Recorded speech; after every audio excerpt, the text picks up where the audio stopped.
Hey, what's up guys? Coolio Bits here. Well, I'm sorry to say that I am no longer part of Who Reviews the Reviewers.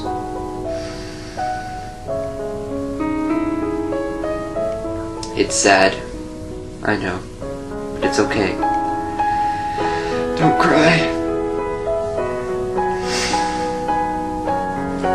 I guess it has now been proven that I cannot always wing my reviews. Ever since day 1, October 3rd, 2010, I have been winging my reviews with no previous knowledge of anything, just going off whatever. But this has proven that maybe I need to research my stuff before I just say things into a camera. Yes. Well, I would say that I had fun in round 1.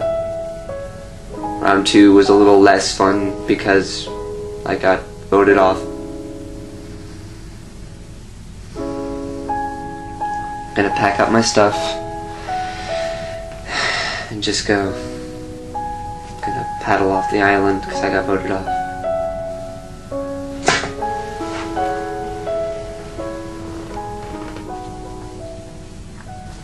But it is also a very big relief just because, well, now I don't have to freak out about deliberations every month. So yeah, more reviews are coming, and thank you for this experience, guys. Who Reviews the Reviewers, please continue watching it even though I'm not there. This has been Coolio Vids, and I'll see you guys later.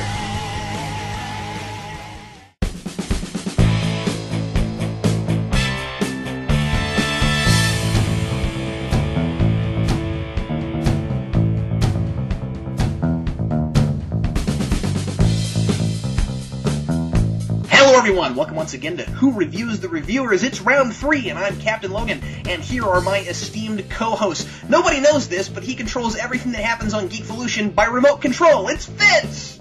Yay! I have lots of buttons on my remote control. It's a fact. It's a huge remote control.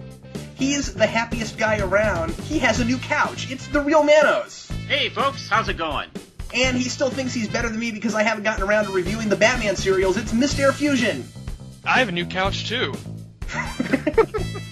And the man that some theorize is actually two cousins of Thing from the Addams Family. It's the Review Spot. Fabric softener. Did you rehearse that? Did you have that in the I wings? totally had that planned long before I even came on here. He used it on his new couch. Yeah, that's my icebreaker.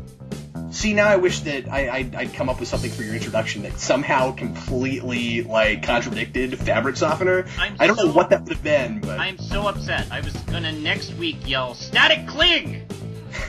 You could still say it. We could just edit this part out. No, it's ruined. So, last time, we unfortunately had to vote off Coolio Vids 101, who was really, really gracious about getting voted off, and we're gonna miss him. I know I love Coolio Vids, and I'm gonna miss having him on, but he did a fun job, and we're gonna miss him. Everybody, be sure to subscribe to Coolio Vids 101 if you haven't done that. Everybody go to his website and say that you're going to miss him as well. And the challenge for this week was to review a guilty pleasure. The focus was on explaining why you like something that generally had unfavorable reviews and reviewing it objectively. So let's go ahead and get started right away, shall we? We're going to be doing things this week in the reverse order of what was posted. So we're going to start with Longevitic 1992's review of Savage Dragon. And why exactly is this a guilty pleasure, some of you out there might ask? Well, this comic book has been criticized by, you must understand, some of the more conservative comic book readers will not like this book at all. This comic book has been criticized by, well, it's been criticized to be a little bit,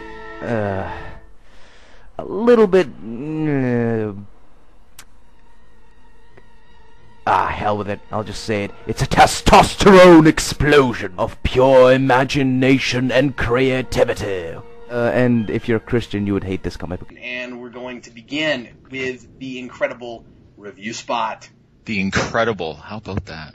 Can I just sit back for a second and just... Okay, well, he reviewed the Savage Dragon, and first of all, I just want to say that in the 90s, I actually used to read the Savage Dragon and the Youngblood, so... Wow. I know. Surprisingly, no pockets, no multiple pockets on Savage Dragon, which apparently was consistent with all the other 90s comics.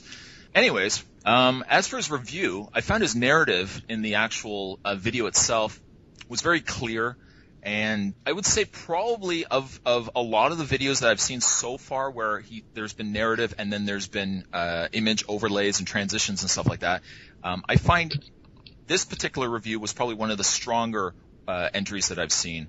I thought the transitions themselves with the images were really done well. I really liked how he incorporated not only the narrative but the images as well as the music. I thought having the music in there as well was really, really good. He makes valid points. He really makes valid points as to why the masses don't like this guy. I mean, unfortunately, with it being a 90s comic, they were very prone to ripping off material from previous titles. But he does give a very strong backstory, very strong introduction to new people that haven't read the series. He was very relaxed, and he was very able to encompass a lot of material, but not to the point that it would bog down his review. So I thought overall a really solid review from him. I watched Milan's review twice. I watched everybody twice, and I'm glad I watched him twice because the first time I was put off so much by the swearing that I didn't really enjoy it, and the second time, knowing that that's what I was getting, I realized how good of a review it was. I gotta go ahead and start off just by saying that it is against the rules in this particular contest to swear. I just want to throw that out there. The review is really good, and it doesn't kill it for me, but I just gotta mention, please don't do that.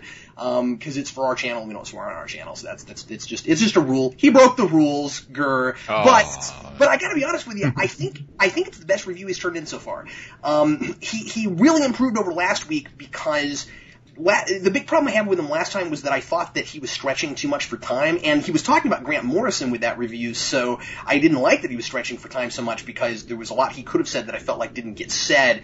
And then here, I thought that he used his time extremely wisely, like ReviewSpot was saying. I thought he did a really good job of not only giving us the pros and cons and explaining why, okay, this is why people don't like it, but I still like it. And I also really like that some of the things that people didn't like about it was precisely what he did like about it, and he did a really good job of explaining that. But he also did a fantastic job of explaining to those of us who don't know what Savage Dragon is, what it is. And not only did he give us a good backstory of the character, and I thought that was really well descriptive, but he also gave us a good history of the comic book.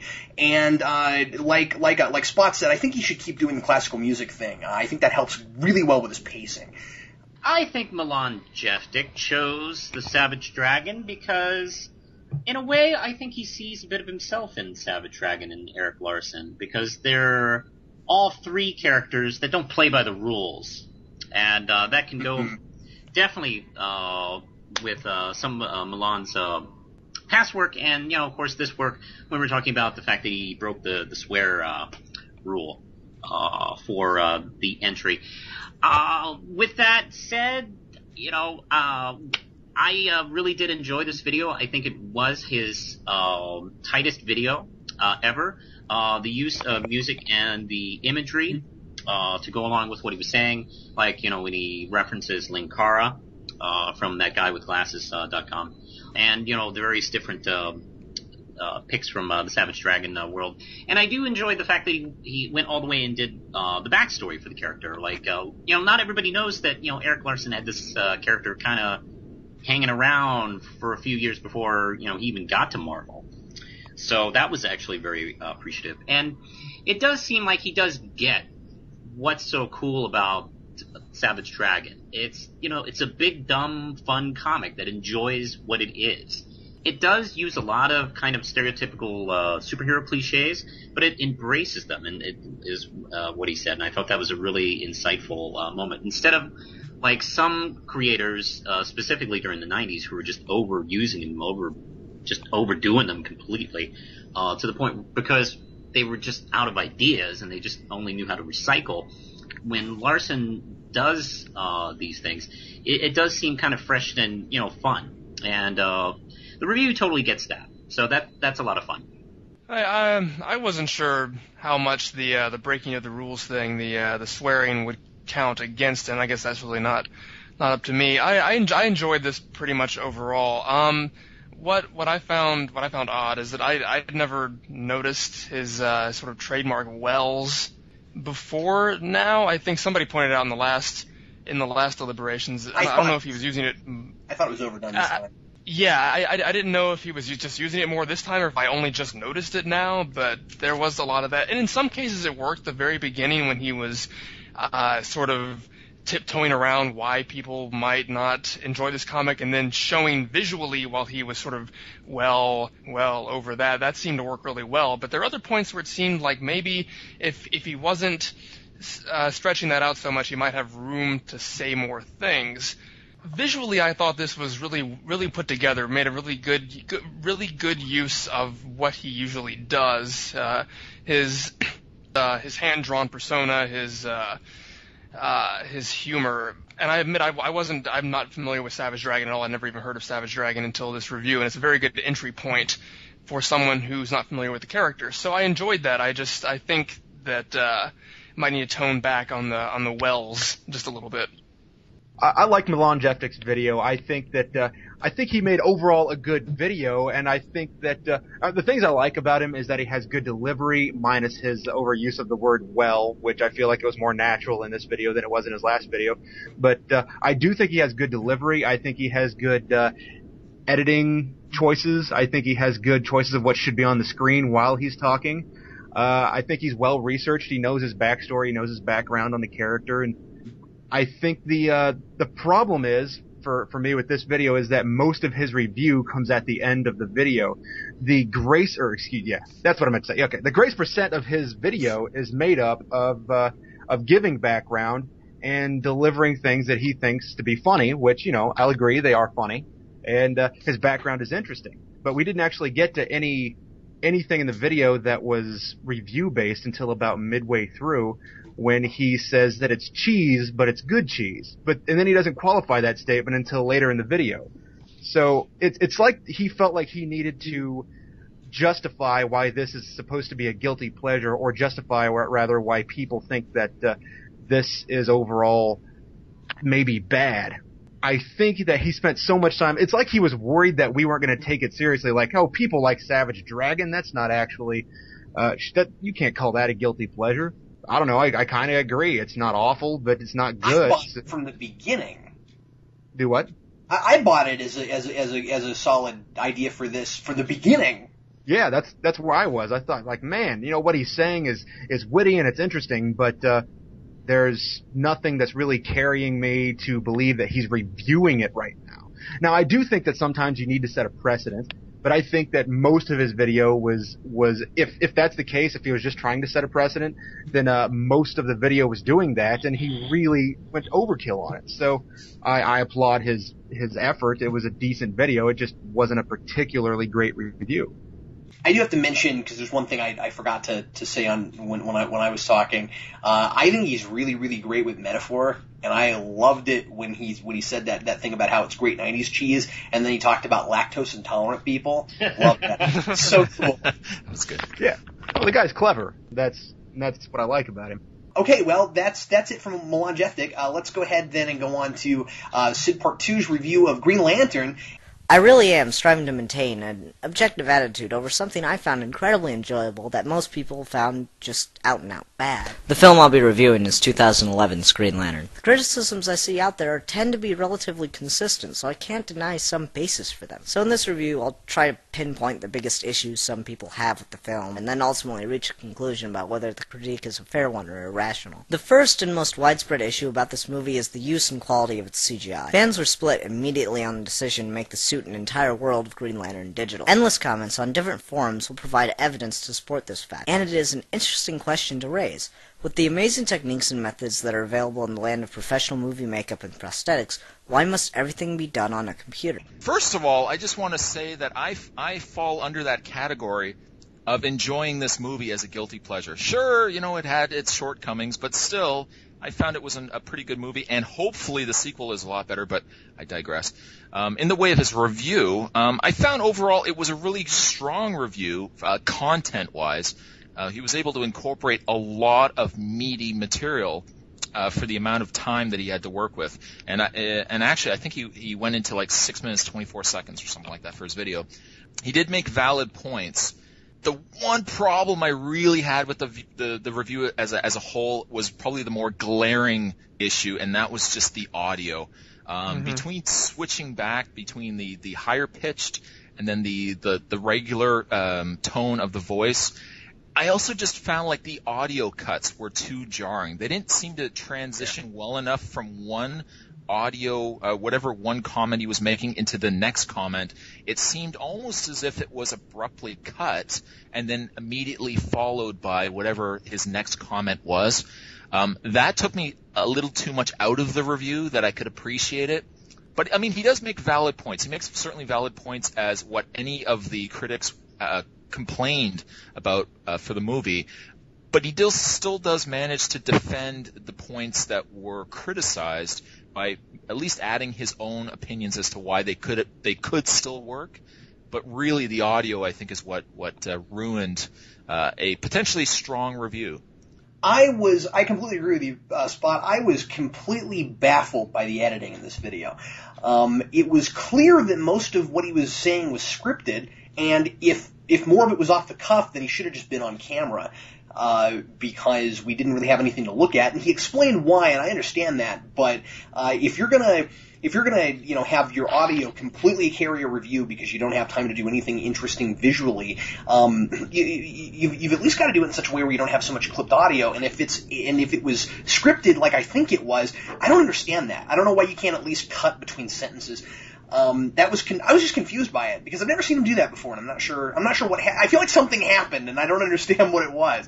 He had a lot of content. You're absolutely right. I thought he talked too long about visuals from the film and didn't talk nearly enough about story. Nearly half the review is about the CG arguments, and he gets really in depth about that. About why the fact that so much of it is CG didn't bother him, why he felt like the CG needed to be there to sell the film, but why the whole thing couldn't be a CG because of trying to attract audiences. Although I somewhat disagree with that point because it kind of bombed. But anyway, so he had a lot of good things to say about that. He had a lot of good things to say about casting, but I felt like he didn't talk nearly enough about story. And since it's a movie, story is the main component. So that was a bit of a problem. I didn't care for the ending. The fact that it was already over time, I thought that tacked on thing that he did at the end with his friend came kind of out of nowhere, and I get the joke. I didn't really think it was funny. It's okay. It's just that, first of all, this is for this contest. I don't know that guy, and it was an extra minute tacked onto what was supposed to be a 5-minute review. Sometimes when we give a time limit, these things end up 20, 30 seconds longer, but like a minute 30 longer is too much longer. That's a problem, because part of the point of a time limit is to see what you can do within that time limit. So, that was a problem. I was a little bit disappointed, to be perfectly honest with you. And it wasn't just because he didn't have a lot of time and he had to kind of throw it together real quick. I felt like he still had some major editing problems.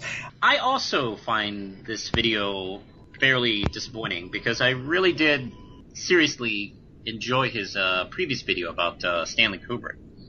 And I was kind of like, the first one, I was kind of like, taken back by, the technical aspects of his last video. And it, matched, as far as I'm concerned, his, critique of, Kubrick's career.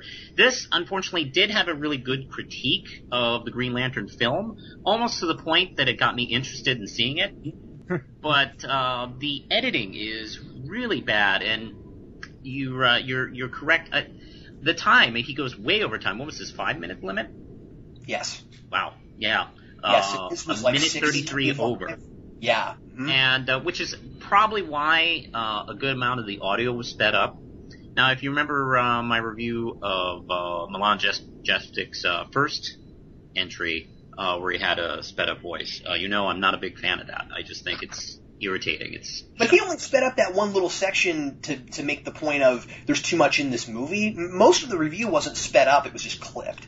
Well, it was sped up. It just wasn't pitched up. He kept the pitch the same, but he did speed up certain parts of it, except for that one part you're talking about. Oh, did he? I didn't even catch that. Yeah. I noticed even in the beginning it started. If you're right, then that is a problem. Yeah, it's just the audios didn't seem to connect very well. And, if you have to do it that way, well, then maybe you need to cut. Maybe you need to edit things out of your review. And here's the thing where I disagree, though.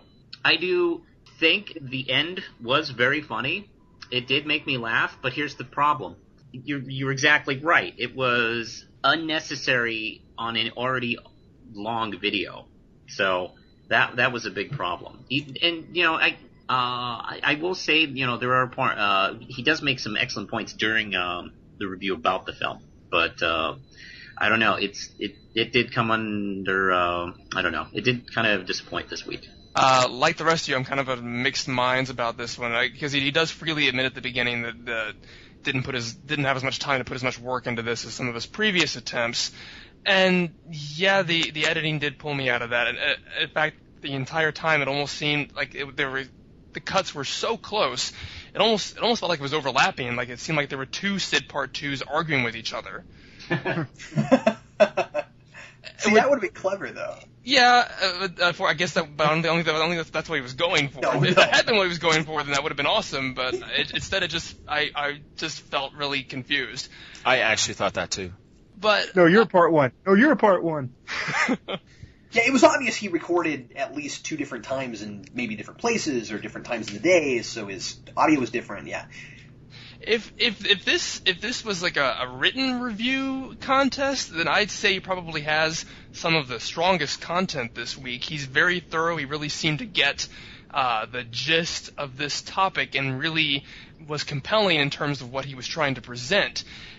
But it's just so sloppy, and this being a video review contest, there wasn't that much, it was stuck on the same image the entire time, which can be okay if the editing wasn't so sloppy. So in terms of content, this is the best, but just the presentation drags it down so much. It feels kind of like health food that really isn't very palatable. And the scene at the end did, again, just like the rest of you said, it felt kind of tacked on. I get what he was going for, and it was somewhat funny, although I guess I think the pacing could have been better on that one too. But it just felt kind of tacked on. I think I'm just going to add a variation to what you guys said, but I kind of felt like his audio cuts seemed a lot like he was trying to, like he'd written the paper and now he was editing it. So to equate that to having already recorded stuff and now he's editing it later, like, oh, well, I should have said this in there. So he records it and then he inserts it and it sounds really weird, which you can't really do because, well, it is what it is. It's audio and it's not a paper.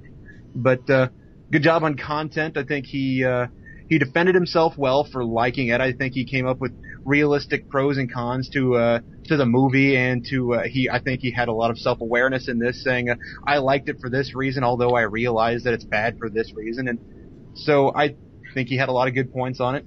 So the review was good. I want to say that I don't think Pepper Potts screamed in Iron Man 1. Yeah, good point. I wasn't sure about that statement either. But I mean, really, it was a good point that he made, but it's not like it's wholly unique. It's just a trend that people should pick up on, and kudos to the Green Lantern team for doing that. I think the problem with the ending, I mean, granted, time thing, yes, all that stuff, but I think the big problem with the ending is that it seemed way too staged to actually be believable. So I think the laugh that I got out of it was more out of the intent than it was out of the actual execution.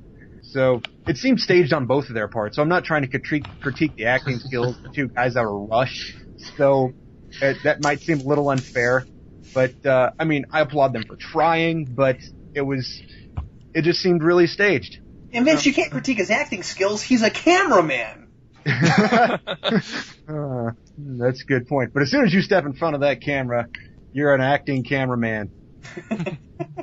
If I had to make a guess about the audio, the such jammed together audio, I would say that might have been his last desperate attempt to bring his time limit back under control. If he'd sped it up already and then just trying to You think he was cutting out every single little pause? Yeah, probably, and just cut a bit too much, so much that it didn't flow anymore. Which is almost why the last scene is so painful, because had he just left that out, it might not have been so bad for him just to keep the audio the same and just suffer a bit of a penalty for it being slightly over. Exactly. It made me wish that he had been on camera the whole time. Yeah. If I may offer a little piece of advice to Sid Part 2, when you're recording things, or before you record things, time it out, read it out loud, time it to yourself, and then the thing that you should do at the end of that is realize how long it's going to take you to say it, and then try to make it more concise. And if you can't make it more concise, then it's time to start cutting things and decide what is the most important thing to go in the video. And I think there were definitely things he could have afforded to cut. Not that there was anything in there that felt extraneous, were there not a time limit, you know? Yeah, don't treat your review like it's your baby. There are things that you can cut. There are things that you can rephrase. Even if it's a pretty turn of phrase, it can be rephrased. Let's go to the Curious Lowe's review of the film Green Street Hooligans. Hello, it's the Curious Low here with another review. Today I'm bringing you guys my biggest guilty pleasure movie.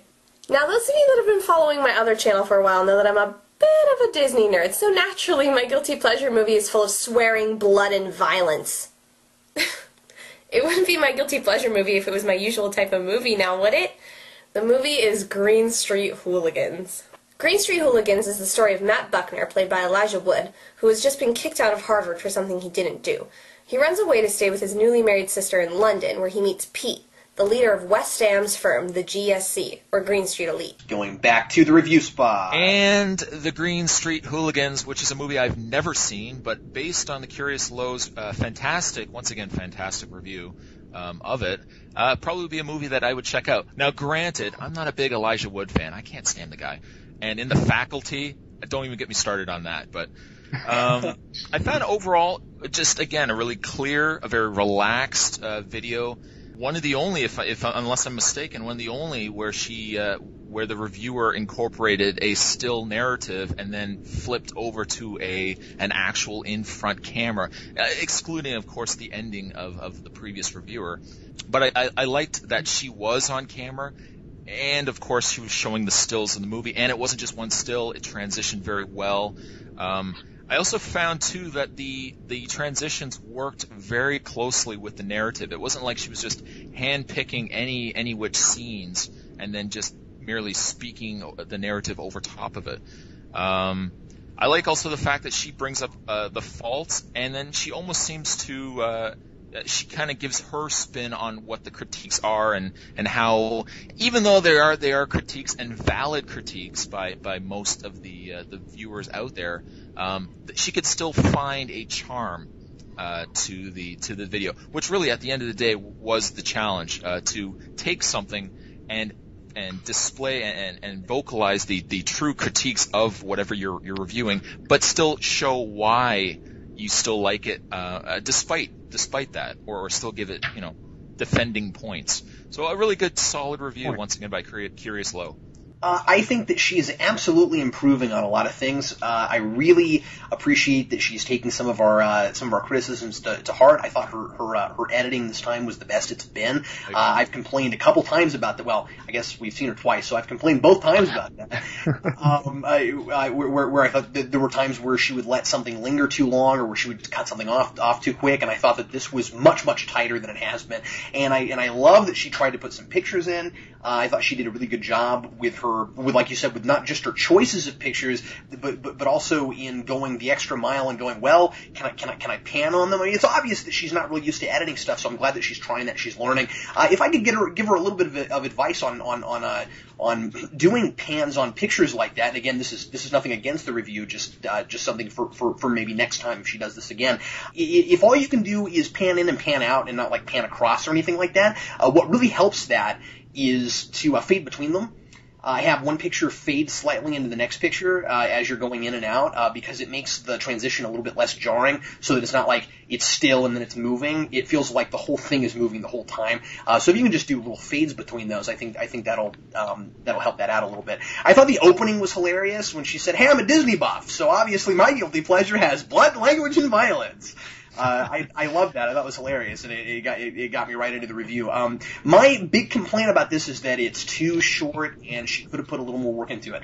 It's only 3 minutes long. The time limit was 5, and I'm not saying. I know we're talking a lot about time limit tonight. This has the opposite problem with the last review. The last one was way too long. This was way too short. And I'm not saying that everything has to be exactly the limit. You know, if it's not right at 5, I'm gonna have a problem with it. It's just that I felt like she could have expounded on a lot of the things that she was saying. I felt like she could have talked, again, more about plot and characterization.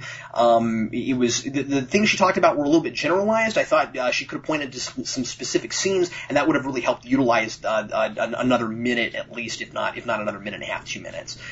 You're right. This did have the opposite problem of Sid's video. I did find out behind the scenes that she donated some time to Sid. I'm just kidding. But seriously though, this was probably the sharpest of the reviews this week. I think it really does stand out that this review was right to the point. Now, she did have the advantage of reviewing something that didn't really have any backstory. It's just a simple film, and she makes her case very well why she dug it. I haven't heard of the film either, so I don't have any preconceived notions of it being crummy or awful, like King Kong Lives or Super Mario Brothers or Green Lantern. So I kind of went into this fresh. I mean, this could have been just any review, and this is the first time she did the clips, right? If I'm not yes. And they worked really well. Didn't come off sloppy at all for someone who I think she's using it for the first time here. So yeah, this is probably my favorite of her videos so far during this contest. I really did like the use of the visual elements too. I had never heard of this movie before either. So using the appropriate clips certainly not only lends a visual flair to it, but also lets me understand what it is she's talking about and get a sense of what the movie is. Also, it did feel, I was surprised at how short it was. I'm not entirely sure what else she could have added. That might be because I just don't know much about the film. But it did just feel like she wasn't sure she had enough to say about the movie. And that maybe didn't make it the best choice. Yeah. Because, I mean, as you were saying, it doesn't necessarily mean you have to, use that entire time. If you can say a lot in a short amount of time, then yeah, don't feel compelled to just pad it out to make it to the time limit. But you would think a movie like this, Guilty Pleasure, could, sustain at least 5 minutes long. So, I just wasn't sure. I think she could have gone more in depth with this one, but other than that, I think she did make some improvements, especially visually, over her previous attempts. I liked her review. I thought that was one of my notes, is that she was a little too short on this one. I think she could have gone a little bit deeper into it. Based on her review, I think her score for the movie seems kind of high. And I agree with that. And maybe that seems weird for me to say, but the deal is that it seems like she rated it higher based on what she called what she said the movie has potential. But missed potential does not a good movie make. That's kind of where I'm coming from, is that she really didn't give anything that was really good about it. She said things that she thought it could have done. These are things that the movie had potential to have achieved, but the movie didn't actually achieve those things. So why rate it higher based on things that you thought the movie missed out on doing?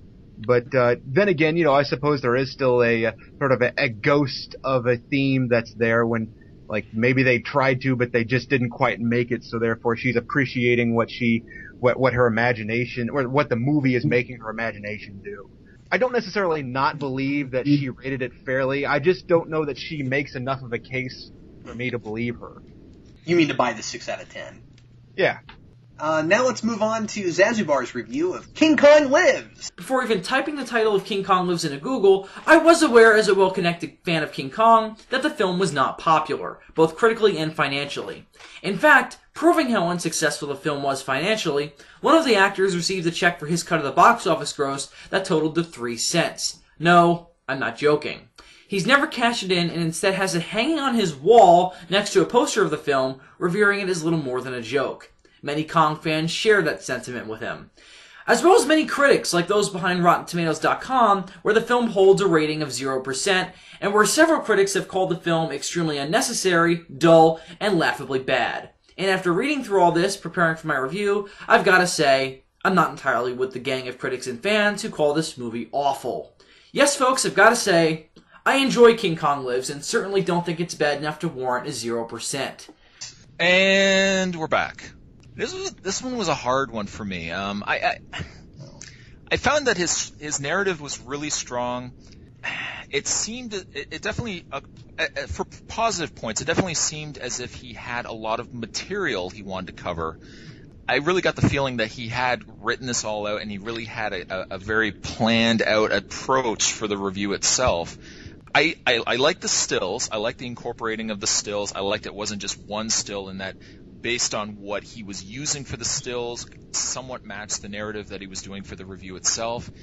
The one problem I had with the review itself, though, was I don't know if it was just me, but he seemed overly angry during this entire review, and I really had a tough time even up to the very end of the review asking myself how much of a guilty pleasure was this movie for this guy, because it sounded like he just ripped it to pieces for basically the entire stretch. It didn't even seem to me like he brought in valid, okay, this is what they've said, I can understand that, but still, if you look at it this way, it just kind of seemed like a lot of the critique was not so much coming from the critics that have panned the movie, but more from himself. He was basically panning the movie, and then at the end he kind of just said, oh, and but I still like this, I'm going to give it a 2 out of 5.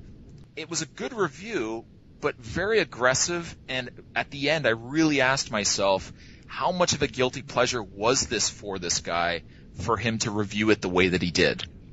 Well, I had a different experience than you did, Spot, and you're absolutely right. I think what happened to me was he made one point that I thought was really cool, and then I thought, oh, he's giving this film its fair due, you know? I mean, like, because he said, I really liked his point about how even though they didn't have much of a budget, they still made like life-size props of Kong's body parts, and so like, you know, they were trying to make it look more realistic that way, and they obviously were trying to put some work into it. But you're right, he did spend most of the time and seemed to have a really good time bashing it. Yeah, you're absolutely right about that. Like I said, I think I at one point I was like, ooh, that's really cool, and then I didn't really think about it past that. Goodness, but. You know, just what I thought might happened with this for me, which was his last review was so insightful it brought this one down for me. I think this was probably a really good pick for him because these are the kind of movies he really likes to review. But I think maybe part of the problem was just that it really is as bad as everyone says it is, and he came out and pretty much said that. And then like you said, he was just like, but I still kind of like it. It didn't seem, I don't know, he didn't make me want to watch it. I think part of the problem was that a lot of the other reviews this week, if it was something I didn't know, it made me want to watch it, and if it was something I did know, it made me understand why they liked it, or maybe even made me like it slightly better. This one I was like, no, this looks like a horrible movie. I don't know why I would want to watch that. I'm not sure what you like about it. So yeah, you're absolutely right about that. I think you're being slight unfair on Zazubar's assessment of the film, because people who enjoy god-awful movies recognize ordinarily that the films are terrible. You know, nobody watches The Room going, you know, this is pretty good. You know, they watch it because it's so bad, and they do enjoy it in spite of itself. And I could see, and I don't know, I got that impression for him, that he enjoys big monster movies, he loves King Kong, and even a bad, awful, terrible, just putrid King Kong movie that this is, and it is really bad, by the way. It is bad. Yeah. He still does kind of enjoy it, you know, in spite of all that. Because, and he does point out, you know, some things, like you even observed the life-size models for probably the budget these guys had. This film was made 9 years or 10 years after the original 70s King Kong. and nobody wanted it. Nobody cared. It was only made because that's kind of what they had lying around the studio. So, you know, they made it as well as they could, technically.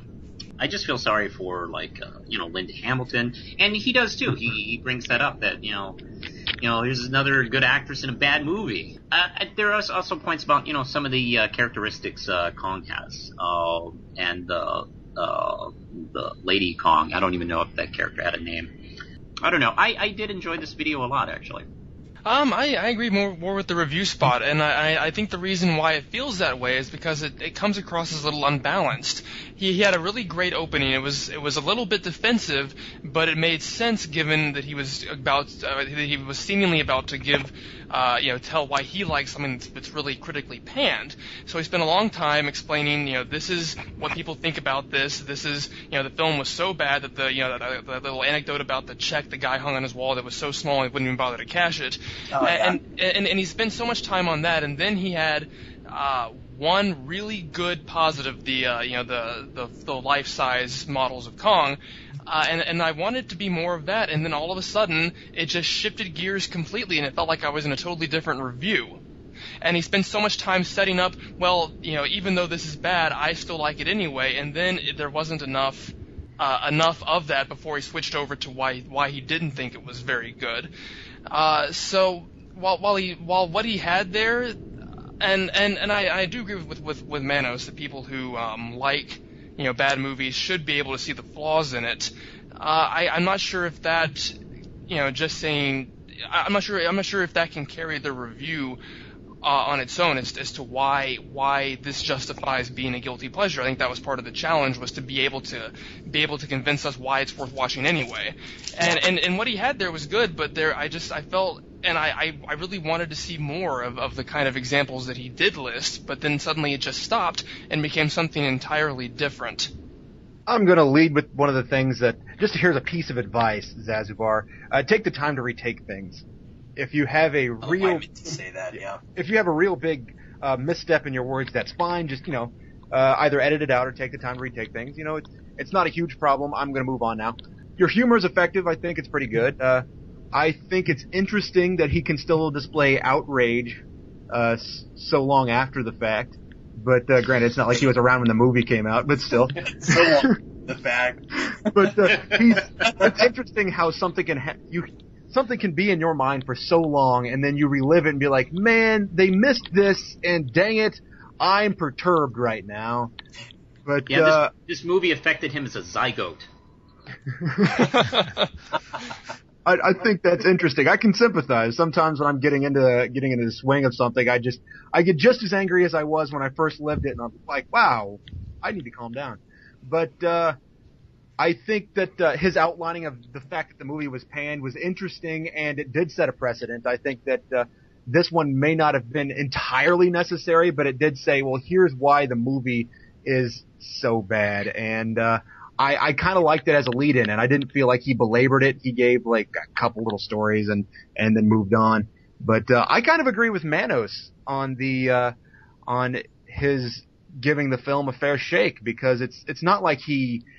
Well, I say that he started off and he gave some good points as to why the movie was okay for him. And I think that the problem is, I think that it might get lost in our minds a little bit, because some of his reasons for why the movie was good mixed in with some of the reasons why the movie was bad. Like, he had a lot to say about why Lady Kong was bad, but he also there at the beginning had some good points about it. He had some points to say about them as giant monsters and them as creatures who are in each other's lives, and then he moved on and used that to talk about why the relationship between the two was so bad and unfounded. And so I just think it got a little I think his good points got a little lost, but I don't think they were not present.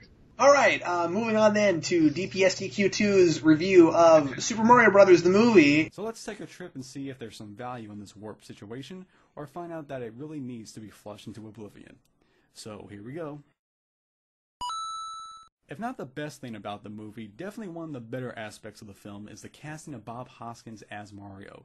In my mind, he's got the Mario persona, look, and likable presence that I would expect to see from a live-action Mario. a sometimes grumpy, down-to-earth older brother with a heart of gold, and knowing what to do and how to act in whatever scenario he's in. One of the first things that I really liked about his review was the very beginning intro, and I don't know if that's an actual screen grab from the Mario Brothers movie game, but I liked how he started the review by hitting, was it start that he actually hit at the beginning of the game screen? Yeah. I really liked how he did that. That was kind of like a nice little way to start the actual review. I would say of all the people that used stills for their challenge this time around, I would say that DPSTQ2 probably used his stills the best. I mean, really, if you hadn't have listened, had you had your speakers off or you had the inability to hear, you could probably have still watched and somewhat put together a movie, or at least the review of the movie, based on how he did the stills.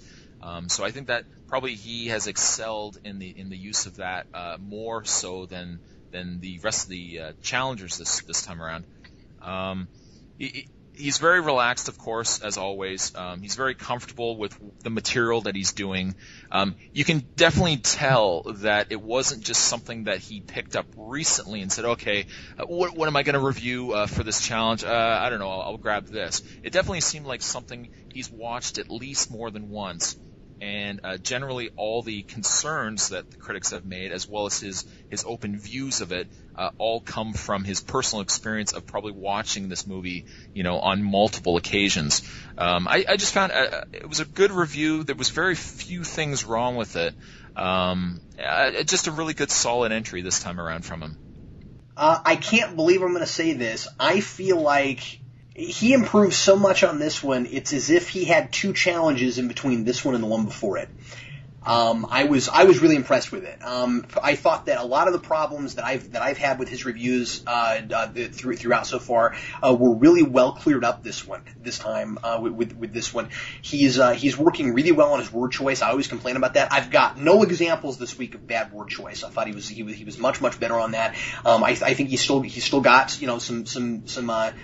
he's still got some work to do on that, but I mean, like a lot better this time. I thought that he did a really good job answering. I think it was Vince's problem last time of trying to be goofy on screen and trying to be silly, and I felt like the humor that was in this was subtle humor, and that works a lot better for him. I think he does actually work quite a bit better just scripted with stills and not jumping on screen. I'm not saying he can never be on screen. It's not like that's a problem. It just like Vince said last time, it seemed like whenever he would be on screen, it was usually because he was trying to make some kind of funny joke, and it didn't always really pan out. So I thought, again, the humor that was in this seemed much more his speed, his style, and that was great. I thought it was pretty insightful. He made some points about this movie I never thought of. This one's kind of a guilty pleasure for me too. That's part of the reason I enjoyed it. But I mean, like he said things like, "Hey, Koopa could have been still kind of a giant dinosaur. They obviously had the prosthetic knowledge. They were obviously doing some pretty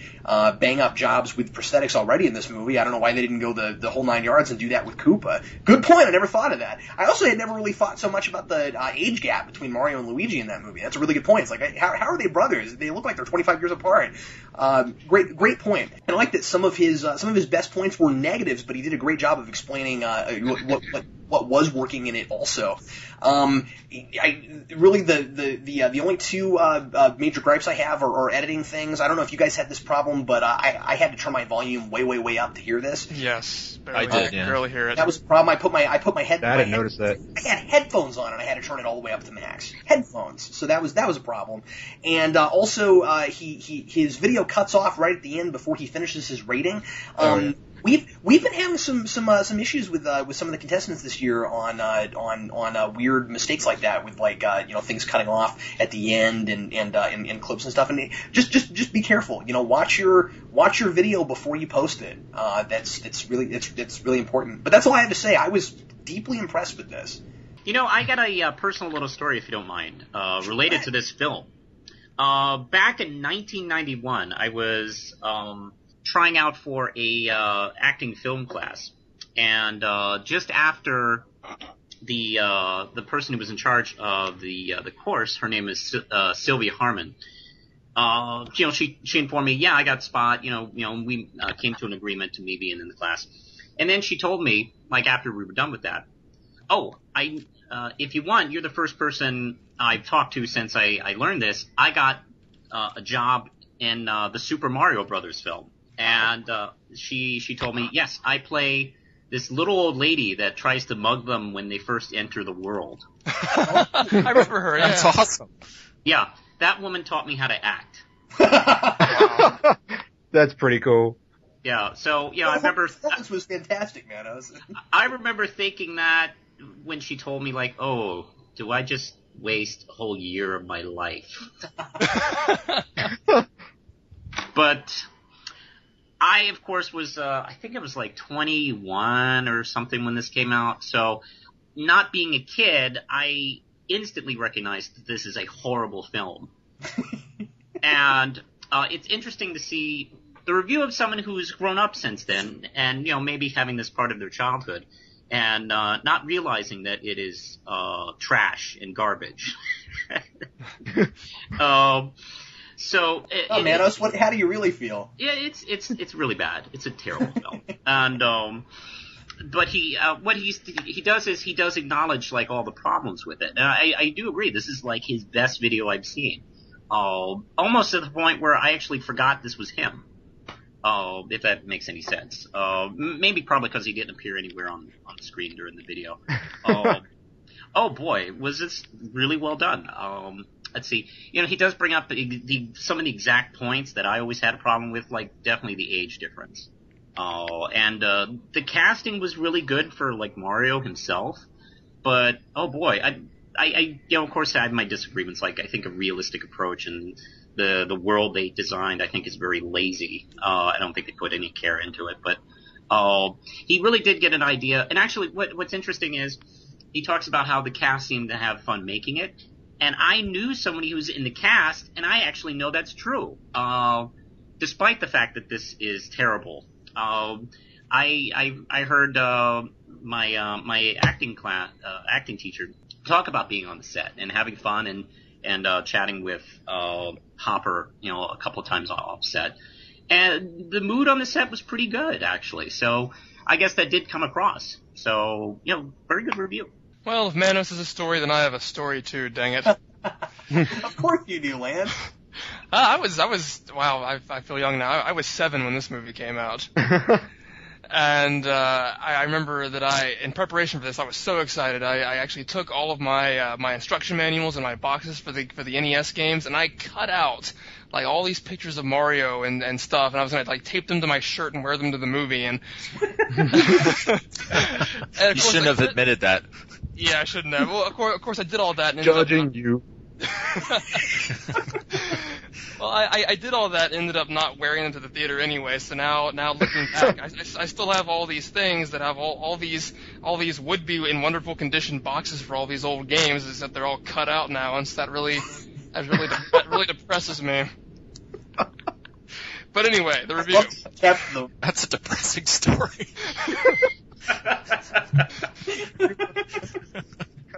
But anyway, the video. There was a video here. I liked his opening, going from the general to the specific and setting the stage, and I loved the start screen thing, and I think he must have made that himself. I don't think there was a game based on this, but if there was, I would really have loved to play it. Let's see, where was I? Oh, Lance, I gotta ask you because I'm gonna bring this up. Did you like that he used you in his video? That was funny. That was so cool.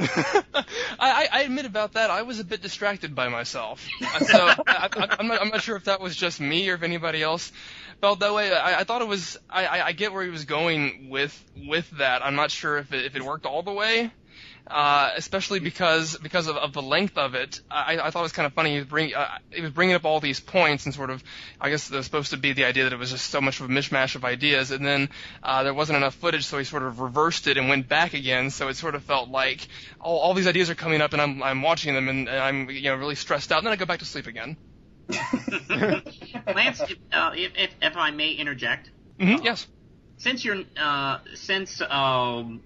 too close to the subject matter, being in the video, I can't review this anymore. Since I'm not you, I will say that, yeah, I really like the way he used your footage. It did make me laugh a lot. I actually had to watch it a second time because I was kind of, giggling over it. And I, it just I think now I want to use that footage of you in bed wondering, whenever, complicated questions come up, it's good footage for that. It's a great visual. Yeah. Yeah, well, he did send me a message and asked me if he could use. Well, he didn't specify what. He just asked if he could use some footage from some of my videos, and I was like, yeah, sure. I was really interested to see what he was going to come up with. So. Oh, that's classy that he asked you first. That's cool. But let me see. I like this review a lot. I think he really had a good handle on what this challenge was supposed to be, and I think his review was pretty exhaustive. He covered pretty much everything. He covered filmmaking aspects like the cinematography and the production design, stuff like that. And he also covered the sort of Mario fanboy type of elements, like how power-ups were incorporated into this, and things he liked, things he didn't like about how they put the world together. So I feel he did a good job of really selling this guilty pleasure to us, and he had some fun little details in this one that he didn't have in his previous videos. I think really sort of gives him his own distinct stamp on this. Like as I said before, the start screen, and then there was the image at the end, like the bizarre food combination. They had this little can of turtle soup, which is the Koopas from the Mario games. I thought that was just there was a good eye to detail in this one, as well as being a really exhaustive review. You know who taught me how to act? My acting teacher. Anyway, I really enjoyed It's a good story, Vince. And scene. I really enjoyed his review, and in fact, some of the stuff Cap said, I was sitting here reading my notes as he said it, going, "That's almost my exact wording."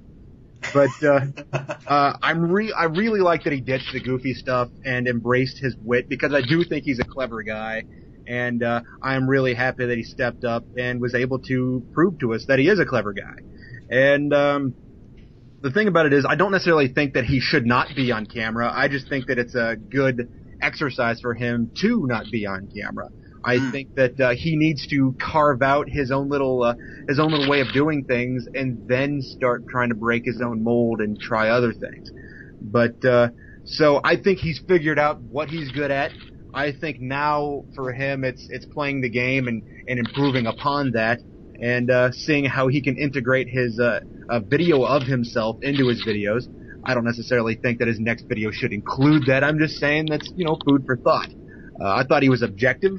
I thought he was interesting. I thought he was informative, and I really enjoyed his review. I really liked his use of Fusion's video in his video, and I thought that was interesting. I mean, if nothing else, what it's saying is that he's being playful and that he's also playing the game by taking a couple risks.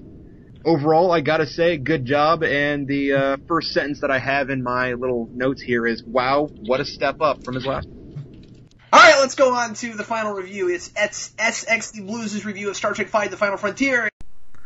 Hey there, cats and kitties. I am the Blues Man, SXE Blues, and today we're going to be looking at Star Trek V: The Final Frontier. It is basically said to be, one of, if not the worst, of the Star Trek feature franchise.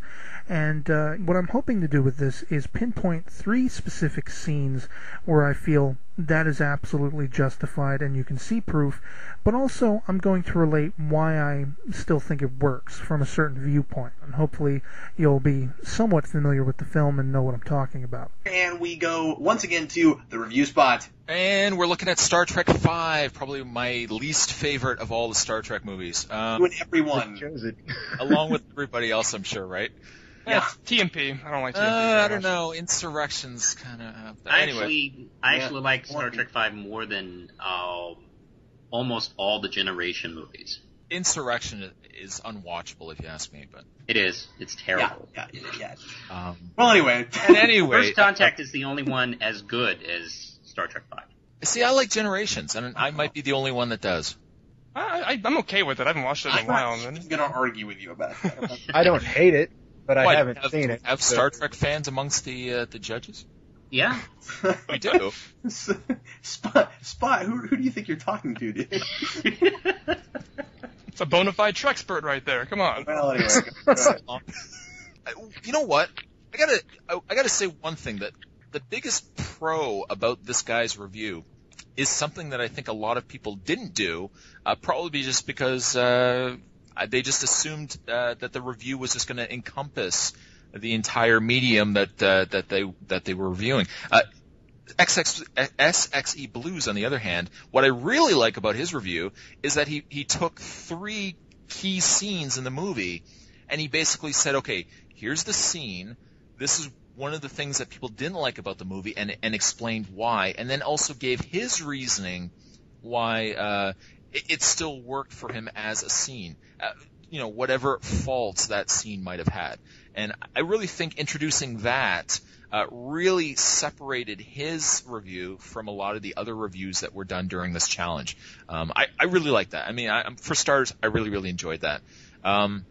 I think his audio, which was a problem with his previous challenge, which I think was the second challenge that he did, I found was cleared up this time around. It was a much clearer, easier to understand review on his part. You know what? I just thought his transitions were really, really good. He kept to the point. He didn't really trail off. He really discussed everything that needed to be discussed in the movie while not really covering the entire scope of the movie. So really, as an outside person that says, hey, Star Trek, what's that? You can go in and possibly watch the movie, just really based on 3 scenes, but not really encompassing the entire movie as a whole. I would easily say that this was probably his best challenge so far in this competition. So if I had a hat, which right now would be invisible, and I'm merely just grabbing at air, I would tip it to XSC Blues and say, kudos to you, sir. Fantastic job. And I say that because I kind of really critiqued him last time around. So I really want to say, like, he really stepped up his game and really improved on his video based on last time. Spot, I agree with you. This is the third person this week that I think really stepped up their game, really listened to stuff that we said, and improved their videos by it. One thing he did that you didn't mention was, I thought, and again, Vince, you have to tell us later if you agree with this, but I thought that he was trying to modulate his voice more after Vince's comments about him being not expressive enough and too deadpan or monotone. If he's not really improving on that, he's sure trying, and I thought it was a lot better. I did definitely notice that as well. I really didn't notice it, but maybe that's a good thing that I didn't notice it. Yeah. Spot, I also agree with you on the idea that he took a different approach and reviewed specific scenes instead of doing the movie on the whole. At first, I was a little worried about it because I was like, anybody who hasn't seen this movie would really have a hard time coming in and just watching this review. But he does make it very clear at the beginning that it's kind of for people who have seen it. And speaking as someone who usually makes reviews for people who have already seen the film, I think as long as you come out at the beginning and say, okay, you kind of need to watch this before you see my review, that's okay. And at the same time, he didn't just critique those 3 scenes and that's all he talked about. It was very clear that those scenes were telling us that him talking about those scenes were telling us something bigger about the movie, that this overall this became a problem overall, but I'm going to illustrate it by talking about just this specific scene. I think some of the other videos could have benefited from doing that. I think especially again, not to call people out too hard, but again, part of the problem with Curious Lowe's review and it being so short was that I didn't feel like she talked about enough specific scenes, and that's actually how he framed his review. I thought it was cool that he came right out at the beginning and say, okay, this is what I'm gonna do, and now let's get into it. I was really well structured, and I love that. I was a little surprised by a couple things he said when he said, okay, I'm going to tell you what my favorite line in the movie was, and it's one of my favorite lines of all of Star Trek. I really thought he was going to say, what does God need with a starship? And instead he said, I want my pain, I need my pain, which I always thought was really funny and kind of laughable. And I get what he was saying with it as far as the themes of the movie go. He's absolutely right, but I mean, like, me and my Star Trek club, we say it all the time because it's hilarious. Anytime anybody stubs their toe or something, it's always, I want my pain, I need my pain. But yeah, he made some fantastic points. A lot of them, of course, are things that I've heard before. I really like what he said about Cybok and about how Cybok didn't really work. The idea that Cybok is kind of the protagonist, and that's sort of a problem since we didn't know he existed before, and it doesn't make a lot of sense that he does exist. Why does Spock suddenly have a brother we've never heard of? That was all a problem. But it was really fair and balanced, and I got no problems with it. I thought it was great. I am totally in agreement with you two. I thought this was maybe his best video so far, and the audio problems on the technical side were much better. Well, not much better. His voice was much clearer. And this is actually a film that I have issues too. I do have a slight guilty pleasure for this film as well, because yes, you can see clearly it's not great or even that good, but there are moments in this film that I think were good. Maybe Shatner would have been benefited with maybe a stronger producer or maybe like a co-director or something like that. Because the three scenes he talks about are pretty much the movie, and if you look at it in a certain way, and which is why he probably took that approach. I know you think it's funny, but I actually like the "I need my pain" kind of lines. I just do. Maybe it's Shatner's delivery. Maybe that's why it's funny. Maybe, I don't know, but the line is about taking your past and like using it to kind of learn from and making it who you are today, and that includes your pain. Yeah, and realizing that you have to have it or you wouldn't be yourself, and if you like yourself, then you need that. Yeah, that's like right. Tapestry. Yeah, like Tapestry, absolutely. Yeah, and I also do love the "Why does God need a starship?" line. I mean, I think that's that is actually. I'll be honest with you. This is not a good Star Trek film, but actually one of my favorite Kirk moments is that moment actually, where everyone's cool with this guy claiming he's God, and Kirk is the only one to go, well, wait a minute. Manos, it actually also has my favorite McCoy line. Yeah, McCoy's quite good. Which is playing games with life. Yeah, but I want to say one more thing about this film, and I'll go back to his review. Is you're watching a bad movie when in the first 20 minutes someone's singing "Row, row, row your boat." Yeah, that's true. That's true. Because Manos: The Hands of Fate has that. Troll 2 has that, and Star Trek 5.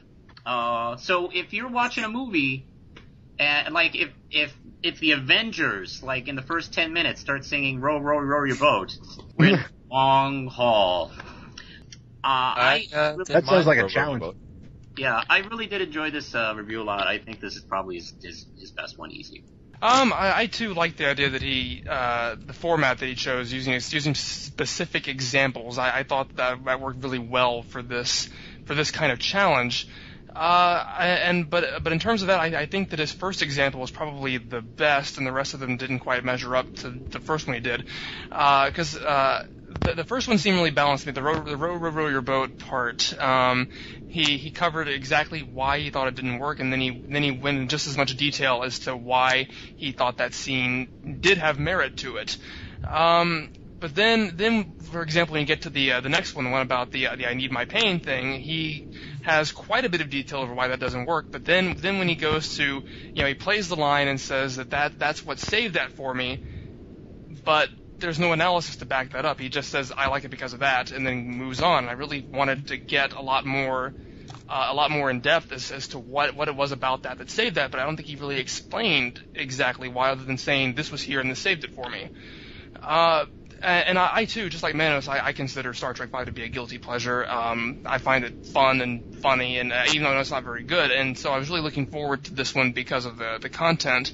But I just think he didn't put in enough to sell it for me.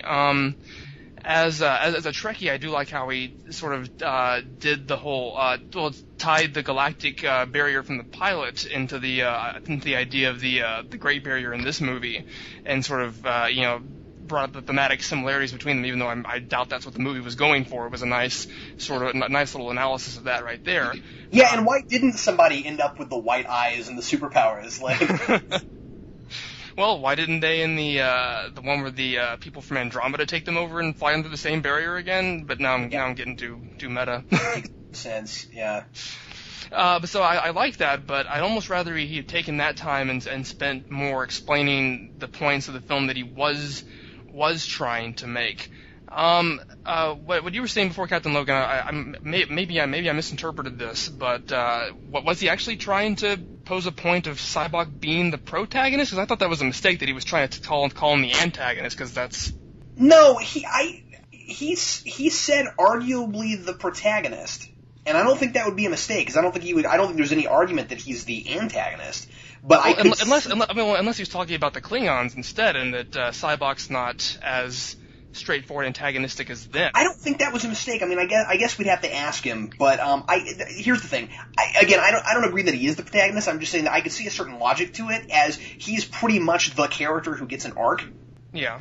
I mean, he's the one who makes the big choice at the end. Well, in terms of that, if it was a mistake, it wasn't. Even if it was, it's that's not a very big deal mistake. And so I'd say it's nice this round that there wasn't anybody who had a really glaring sort of title type flaw. So just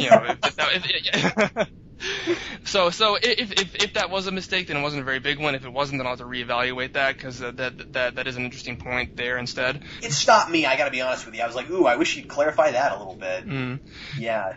So I think there was a lot of good potential. He did have a lot of good stuff in there, but I think he could have taken it a lot farther than he did, and it felt lacking to me. It didn't sell it as well as I thought he could have. I thought it was an interesting choice to attack the weakest scenes rather than talk about the elements of filmmaking. So I applaud him on coming up with varying examples, because one of the things that a good reviewer can do is point at certain parts of the movie and say, this supports my point. And so I applaud his doing of that. Having said that, his choice to focus entirely on the scenes without really talking about the film as a whole, having not seen the film, I really didn't know what he was talking about. Like, I understood certain things because I have a brain in my head and I can listen for context clues and figure out what he's talking about. But so it's not like I was entirely lost. But I've not seen the movie.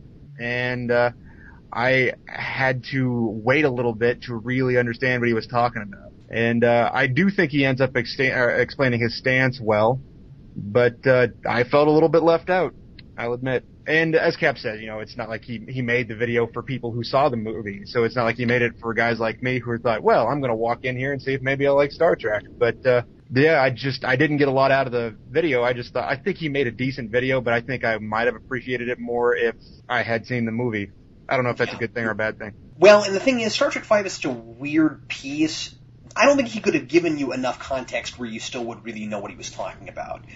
I don't know. That's just me. I mean, I guess he could have opened with a little bit of a synopsis, I suppose, but I'm not sure it would have helped that much. Yeah, I will say that having seen the review and thinking that he made a decent review, I have no desire to see the movie. It's not like I feel like he made no argument for me to want to see it. I think he made an argument for me to understand why he would like it, which that's not a bad thing. That's just a comment. Oh, and by the way, I'm tipping my hat for the Real Manos, not Real Manos, for a review spot since he doesn't have one. I do have a hat. Yay! Yay, Vince's hat. Well, that's all the reviews this week, so let's go ahead and go to the top banana for the week, and we're going to do the same order as always. So, Spot, have you chosen your top banana? I was torn, actually, this challenge. I've got two of them, and I'm looking at my notes, checking them twice. I would say just because of the way it was done, probably the most professionally of the two, I'm probably going to go with DPSTQ2 with his review of Mario Brothers. I just found was the most well-rounded of the two reviews. I obviously won't mention the other individual that I would have picked, but I just think he had the most what I think to be the most improved and most well-rounded of what the challenge was supposed to be. Having considered voting him off before, I'm very surprised by this. I too am choosing DPSDQ2. Fantastic review. He really came around. He did, yeah. He really stepped it up, and you can't improve that much and me not pick you for Top Banana. That's all I got to say. That's it. Go ahead, Manos. DPSTQTE, whatever his name is. I'm picking him. And Lance. Wow, I just realized we have two contestants who win with the letter, not the letter 2, the number 2. That's true. Yeah. You're right. They're both sequels. As I was saying before, if this was just a written review contest, I still might go for Sid Part 2 just because he had really good content, but it was sort of weighed counterbalanced by the presentation. So, and having just rewatched these, I think I had a totally different opinion when I watched them a week or two ago, or whenever the first time I watched them was. I am also gonna have to go with DPSTQ2, which is also I did vote him off last week or last time. So good job, DPSTQ2. Well, Vince, you got the swing vote. Could go either way now. I'm going to vote for DPSDQ2 as well. Two. Wow. That was a close race. That is the first unanimous vote we've had this year. Yeah. It's the first one we haven't had a tie, isn't it? Yeah, it's even the first one we haven't had a tie. You're right. Woohoo! That's awesome. Maybe it's not fair if I'm judging it based on his improvement. Maybe I should be judging the Top Banana based on the video's qualities, but I feel like I am. I feel like here's a guy whose improvement is not just because he got better. His improvement is based on the idea that he figured out how to make a video well, and kudos. You know, you can improve a lot, and then somebody still makes a better video than you, but he not only really stepped it up, but I think he had the best video. I mean... Oh, yeah. Well, now it's time for the vote off. Oh, and I'm first in line. And of course, as we all know, when we vote people off, we all have to speak like this. Go ahead, Review Spot. Do we have any music that we could be playing in the background?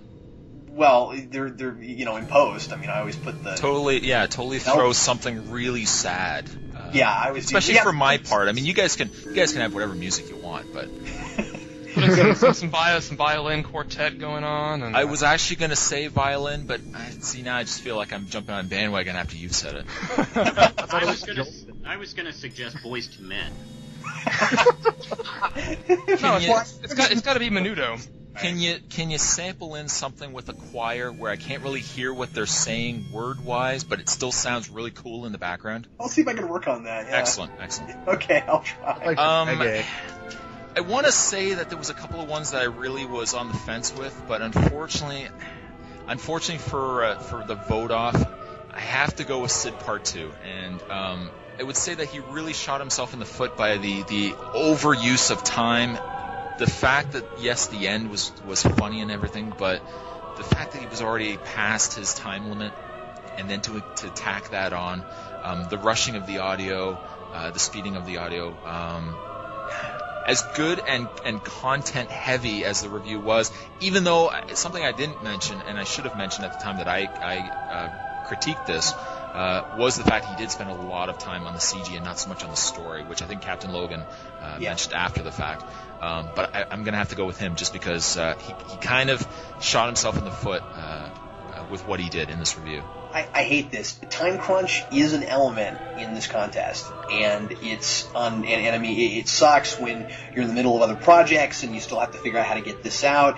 But I mean, that is part of the challenge, and you know, it's unfortunate the way that it worked out. I really think that Sid Part 2 could have still had a fine review that I wouldn't have even considered voting him off with just the screen grab in front. I mean, like, we had people last year who just did screen grabs. I mean, it would have been okay, but man, I couldn't get past the clipping, and I couldn't get past the extra time, and the story thing was a big issue for me. And after the review we did last time, I hate this, but I too am voting for Sid Part 2. Go ahead, Manos. I am also going with Sid Part 2 for the exact reasons you mentioned. Sadly, it is poorly paced and constructed, and the audio kind of reflects that.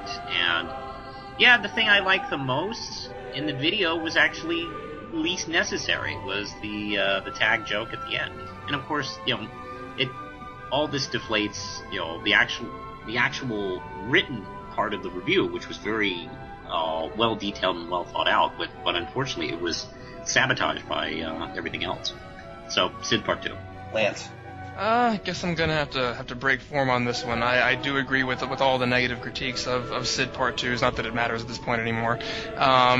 But I don't know. I do feel his content was strong enough that it didn't save it. It certainly was not the best or near the best of this one. But I wouldn't vote him off for that. I'm afraid I'm going to have to, again, not that it matters, vote off the Curious Low this time. There just wasn't enough content for me on that one. It did run too short. I did like some of the elements she had in there, but it just wasn't terribly memorable to me. And Vince. Milan Jeftic. I'm going to vote for him based on the fact that I didn't feel like it was enough of a review. I thought his main goal there was to be entertaining, and while that is an element, that's not the main element. The main element is reviewing. So I think that Sid Part 2 is, I almost chose Sid Part, well, I take that back. I'm not going to say I almost chose Sid Part 2 as Top Banana, but I thought his content was good enough that if his video had matched it, it could have been. But so I'm going to choose Milan Jeftic. Well, 3-1. It's Sid Part 2. So sorry to see you leave, Sid Part 2. That is the vote off.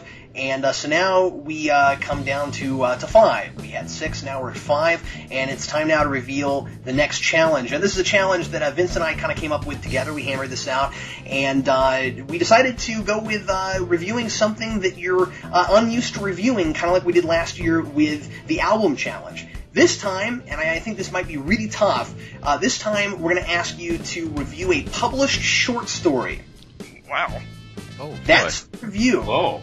Yeah, this is different. So any length, any length short of a full-fledged novel, any genre, any era, any writer, but it must be published. And it can be a story you already know or something new. Please give a brief synopsis at the beginning so we know what you're talking about. This is one that I'm actually going to ask for a short synopsis. Remember that if the synopsis is the majority of your review, you're probably going to get some major points knocked off for that. But chances are we won't have read what you're going to be talking about, so we're going to need some context. So please provide that at the beginning. Be critical and objective as always. Be descriptive. The focus on this one is going to be analyzing story. We talked a little bit this time about problems with talking too much about visuals and not enough about story. This time we've picked something that really all you have to talk about is the story, besides mechanics of writing. So, like I said, when you're doing like movies or TV, it's really easy to just focus on those visuals. But this makes you talk about story. So think about obvious story stuff, and obviously this isn't these aren't the only things to think of, but just to get your mind going, think about things like what exactly is the story about, both the plot itself, but also underlying, what's it about? Do you care about the protagonist? How does the character change or grow? Do we learn anything about that person? Is there a satisfying conclusion? Questions like that. It's story analysis, but it's critical story analysis. That's what we're asking for. And you can certainly comment on the writing itself, on how much the author uses language, how effective the dialogue and exposition is handled, how well they use literary methods like metaphor, allegory, etc., that kind of stuff. And see how, if you can, see how interesting and engaging you can make your review look with nothing to really fall back on visually. If your review is strong enough, again, you might be okay just talking over a picture of the author or a book that the story was in. We're not saying you can't do that, but I would say that a lot of us would probably be pretty impressed if you could come up with something creative for us to look at during your review. There's some potential hints. The time limit on this one is 5 minutes. Does anybody have any questions? I don't have a question, but I have something I'd like to say. Yes, sir. In reviewing of short stories, I think that theme and cultural relevance is also something that should be looked at. So I just wanted to put the bug in your ear, because it's not, if your review lacks that, it's not a problem. I'm just saying, don't completely skip over that when you're reading your stories. Okay, well, that's it for this week's edition of Who Reviews the Reviewers. Thanks as always for watching. Hope everybody had a great time. I'm Captain Logan. I'm Vince. I'm the Real Manos. I'm Mr. Fusion. I totally wanted to wait till I was the end. I'm the review spot. And we'll see everybody next time.